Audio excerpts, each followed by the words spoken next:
Bon, Galtier a tranché. Ah, cette histoire qui déjà depuis le début de la saison dernière, on était sûr que ça allait faire parler. Le choix entre Navas, Donnarumma. Donnarumma qui est arrivé malgré lui dans les pattes de Navas qui venait de sortir d'une saison extraordinaire avec le PSG et qui avait, lui et Mbappé, permis d'accéder jusqu'aux demi-finales de la Champions League. Bon, toute la saison, on s'est dit, ça va être un problème, car c'est un peu manquer de respect à Mister Keylor Navas, qui n'est pas genre comme Donnarumma, qui avait fait un excellent Euro sur une compète, mais personnellement, moi qui suis d'origine italienne et qui suis la Serie A depuis de nombreuses années, même sans être à fond derrière le Milan AC, j'avais vu quand même depuis 2-3 saisons avant son arrivée à Paris, Donnarumma.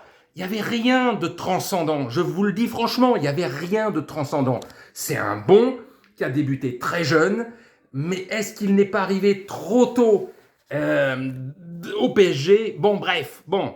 Il a décidé, Galtier, après les 3 derniers mois très compliqués, on va pas se mentir quand même, très compliqué de Donnarumma, la saison qui vient de s'écouler, que ce soit avec Paris ou que ce soit avec l'équipe nationale. Donc, quelque part, tu te dis oui, c'est logique parce que c'est l'avenir, ils ont 10 ans d'écart au moins, donc c'est normal que tu fasses confiance et que tu redonnes confiance dans les prochaines semaines, les prochains mois à Donnarumma, mais de dire aujourd'hui que Navas deviendrait le problème dans l'histoire, alors que lui, ça fait des années qu'il est l'un des 5 meilleurs gardiens de la planète. On se souvient quand même qu'il a gagné 3 Ligues des Champions 2016, 2017 et 2018 avec le Real Madrid, excusez du peu, et qu'il est allé en finale et grâce à lui, je le répète, et Mbappé à nouveau en demi-finale en 2021. Donc voilà, c'est un peu le côté Paris, c'est on fait partir les gens, que ça soit Di Maria, que ça soit Cavani, que ça soit Thiago Silva, des gens qui peuvent encore être bons, mais à un moment donné, on est blasé, on est lassé d'eux et on les dégage, même si on fait pour certains un beau final, un beau film d'adieu, etc. Mais on leur fait comprendre qu'il est temps de se barrer, quoi. Alors oui, Navas, il a, je sais pas, 34 ans, un truc comme ça, 34-35, oui, il est plus près de la fin.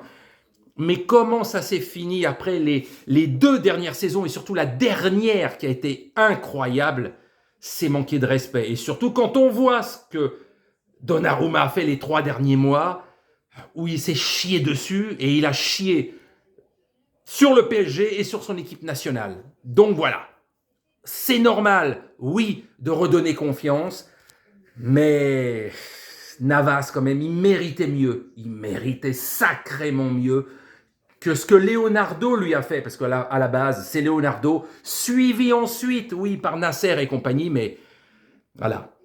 Ça se termine alors que vraiment, ce gardien-là, depuis des années, il ne mérite pas cette fin-là. Alors Donnarumma, c'est juste, il faut dire la vérité, juste l'Euro pendant 1 mois où il a été énorme.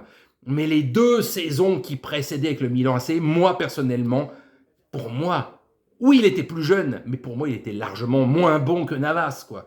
Oui, plus jeune, oui, donc perfectible, oui, donc il doit s'améliorer. Mais Navas n'aurait probablement pas merdé sur le jeu au pied et les frissons qu'il faisait dans le dos à chaque fois de ses défenseurs.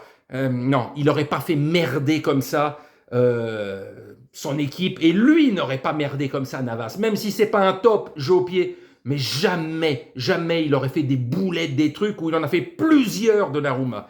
Donc voilà. Donc c'est tranché, ok, on a bité. Peut-être que dans 2-3 ans, il sera un top 5 mondial, mais il est dans une passe plus compliquée et Navas méritait quand même un chouïa mieux que de se dire maintenant tu deviens gênant, quoi. C'est à toi de partir, quoi, après ce qu'il a fait, quoi. Ouais. Allez, salut.